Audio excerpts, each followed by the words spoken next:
Assalamualaikum warahmatullahi wabarakatuh. Nama saya Muhammad Zuri Sirait. Saya dari jurusan Akhlak Saksi 4A.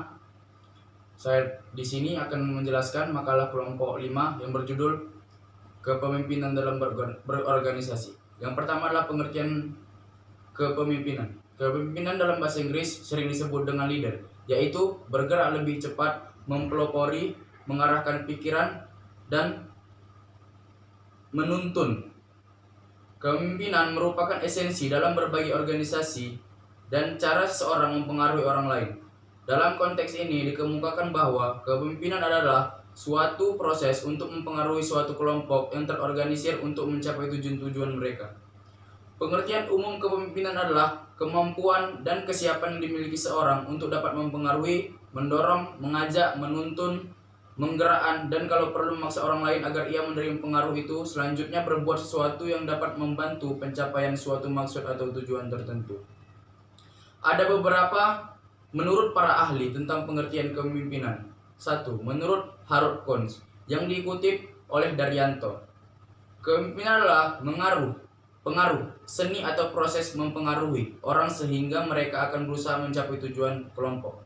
Yang kedua, menurut Ari H. Gunawan, kepemimpinan adalah sesuatu gaya atau proses mempengaruhi orang untuk mengarahkan usaha bersama guna mencapai suatu sasaran atau tujuan yang telah ditetapkan. 3. Menurut Tannenbaum, Wessler, dan Masari, kepemimpinan adalah suatu proses atau usaha dan keterampilan mempengaruhi orang atau kelompok agar dapat bekerja sama dengan maksimal dan sepenuh hati sesuai situasi atau kondisi untuk mencapai tujuan yang diterapkan. 2. Pengertian organisasi. Secara sederhana, organisasi dapat diartikan sebagai suatu kesatuan yang merupakan wadah atau sarana untuk mencapai berbagai tujuan. Atau sasaran organisasi memiliki banyak komponen yang melandasi di antaranya terdapat banyak orang, tata hubungan kerja, spesialis pekerjaan, dan kesadaran rasional dari anggota sesuai dengan kemampuan dan spesialisasi mereka masing-masing. Organisasi dapat dikatakan sebagai alat untuk mencapai tujuan, oleh karena itu organisasi dapat dikatakan wadah kegiatan daripada orang-orang yang bekerja sama dalam usahanya untuk mencapai tujuan. Sedangkan pengertian organisasi menurut Toha yang dikutip oleh Silalahi dalam bukunya Studi tentang Ilmu Administrasi Konsep, Teori, dan Dimensi mengemukakan bahwa adapun pengertian organisasi menurut Weber bahwa organisasi merupakan suatu batasan-batasan tertentu. Dengan demikian, seseorang yang melakukan hubungan interaksi dengan lainnya tidak atas kemauan sendiri. Mereka dibatasi oleh aturan-aturan tertentu. Sejalan dengan definisi-definisi di atas, menurut Hadyaningrat menyatakan ciri-ciri organisasi sebagai berikut. Yang pertama, adanya suatu kelompok orang yang dapat dikenal. Yang kedua, adanya kegiatan yang berbeda-beda tapi satu. Yang ketiga, tiap-tiap anggota memberikan sumbangan usahanya ataupun tenaganya. Yang keempat, adanya kewenangan, koordinasi, dan pengawasan. Yang terakhir adalah adanya suatu tujuan. Selanjutnya adalah gaya-gaya kepemimpinan. Yang pertama, gaya kepemimpinan otoriter. Gaya kepemimpinan ini menghimpun sejumlah perilaku atau gaya kepemimpinan yang bersifat terpusat pada pemimpin sebagai satu-satunya penentu, penguasa, dan pengendali anggota organisasi dan kegiatannya dalam usaha mencapai tujuan organisasi. Pemimpin otoriter berpendapat keberhasilan dapat dicapai dari rasa takut, bawahan pada nasibnya yang akan memperoleh sanksi atau hukuman berat, dan merugikan apabila berbuat kesalahan atau kekeliruan atau penyimpangan dari keputusan pimpinan. Anggota organisasi atau bawahan disebutnya buruh atau karyawan yang berada di lingkungannya karena diupah sebagai pembayar pelaksanaan pekerjaan yang harus dilaksanakannya secara patuh tanpa membantah. Kondisi seperti ini cenderung dominan di lingkungan organisasi yang disebut perusahaan atau industri. Di lingkungan tersebut masih banyak pemimpin otoriter yang memandang anggota organisasi atau bawahannya sekedar alat atau sarana produksi seperti benda yang disebut mesin.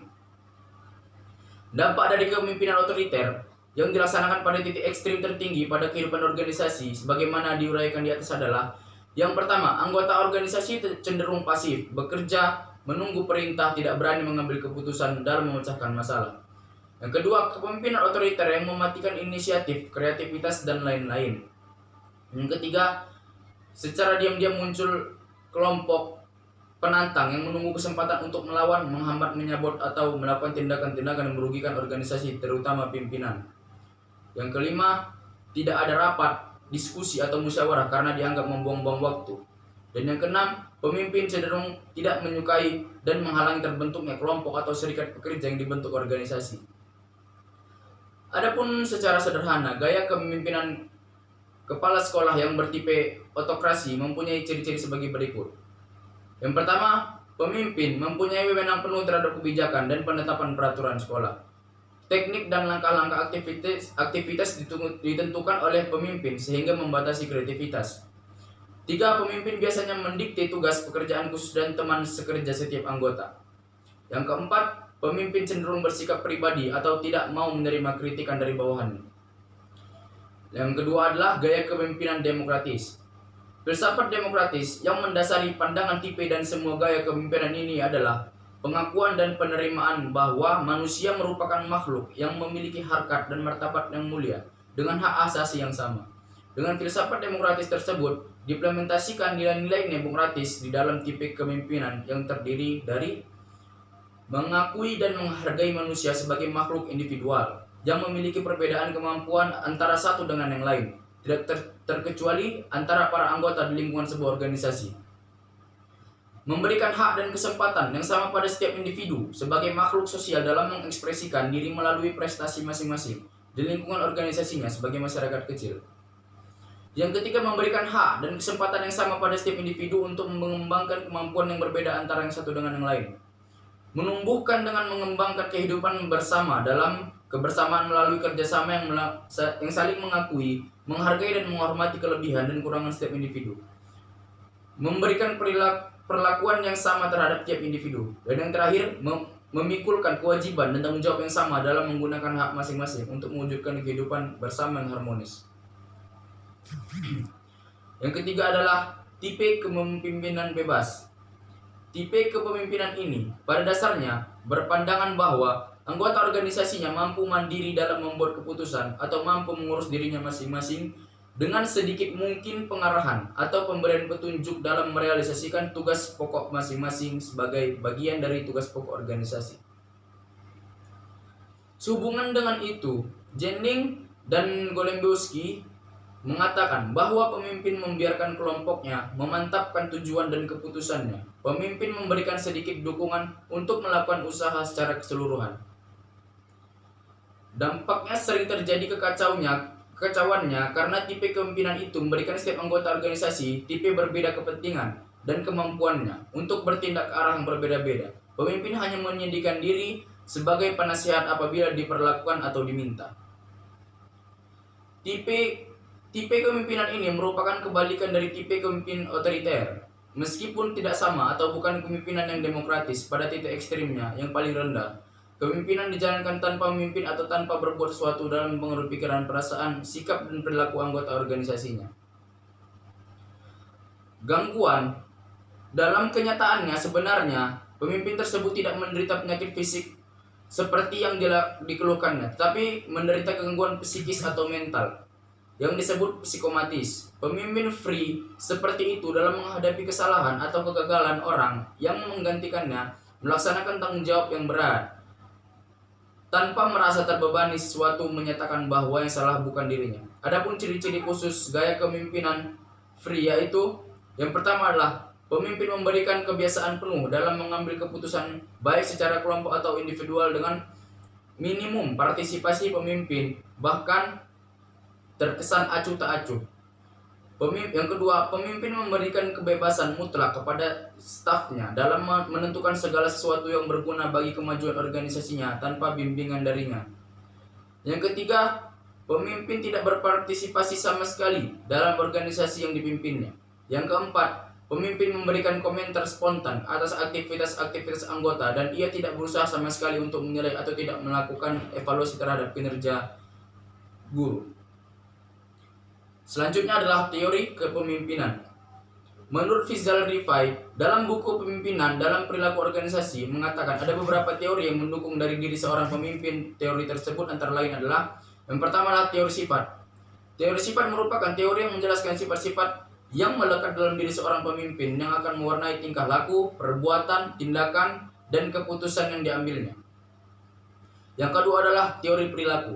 Di akhir tahun 1940-an, para peneliti mulai mengeksplorasi pemikiran bahwa bagaimana perilaku seseorang dapat menentukan keefektifan kepemimpinan seseorang. Yang ketiga adalah teori kepemimpinan situasional. Suatu pendekatan terhadap kepemimpinan yang menyatakan bahwa pemimpin memahami perilakunya, sifat-sifat bawahannya, dan situasi sebelum menggunakan gaya kepemimpinan tertentu. Dan yang terakhir adalah fungsi kepemimpinan. Menurut Usman Effendi, fungsi kepemimpinan ialah memandu, menuntun, membimbing, membangun, memberi motivasi kerja, mengarahkan organisasi, menjalin jaringan komunikasi yang baik, memberikan penguasaan yang efisien, dan membawa para pengikutnya kepada sasaran yang ingin dicapai sesuai dengan target dan perencanaan. Agar kelompok berjalan dengan efektif, pemimpin harus melaksanakan fungsi utama, yaitu yang pertama adalah fungsi yang berhubungan dengan tugas atau pemecahan masalah, yaitu menyangkut pemberian saran, penyelesaian, informasi, dan pendapat.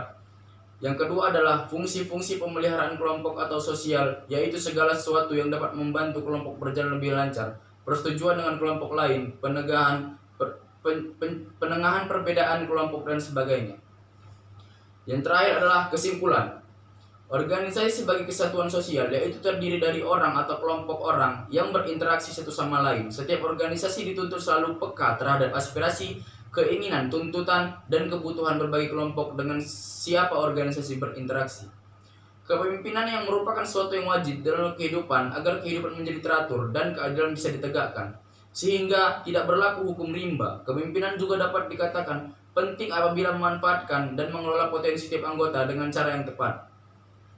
Kepemimpinan sebagai proses mengarahkan dan mempengaruhi aktivitas yang berkaitan dengan tugas dari para anggota kelompok juga merupakan sarana pencapaian tujuan. Pemimpin dalam kehidupan organisasi mempunyai kedudukan yang strategis dan merupakan gejala sosial yang selalu diperlukan dalam kehidupan kelompok. Sampai di sinilah isi makalah saya.